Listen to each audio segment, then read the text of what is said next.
धेरै दिनपछि आफ्नो पुरानो स्कुल गएको त यस्तो दामी भएको थियो कि मैले सोचेकै थिएन के।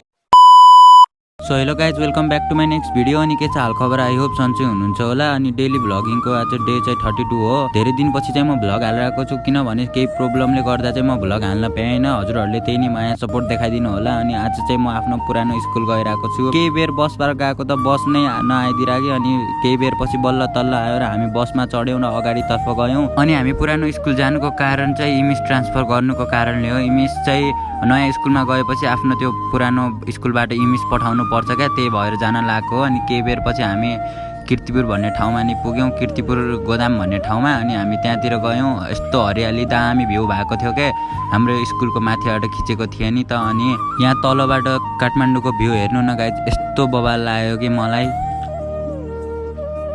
सर म्यामहरूलाई इमेज कोड दिइसकेपछि इमेज ट्रान्सफर गरिसकेपछि हामी फेरि बानेश्वरतर्फ जान लाग्यौँ, किनभने हामी अहिले बानेश्वरतिरै नै बस्छौँ क्या गाइज, त्यही भएर हामी बानेश्वरतर्फ जान लाग्यौँ। केही बेर पछि हामी किर्तिपुरको बस पार्क नि पुग्यौँ र हामी बस पार्कबाट हुँदै अगाडितर्फ गयौँ, बसमा नि बस्यौँ। अनि बसबाट बाहिरतिर बादल लागेको थियो र घाम पनि अलिअलि लागेको थियो। अनि बादलमाथि घाम लागेर क्या टल्किरहेको थियो क्या, भ्यू पनि यस्तो बवाल भएको थियो गाइज, हेर्नु न। केही बेर पछि म बानेश्वर नि पुगेँ। आजको भ्लग यहीँ सकिन्छ। Thank you for watching.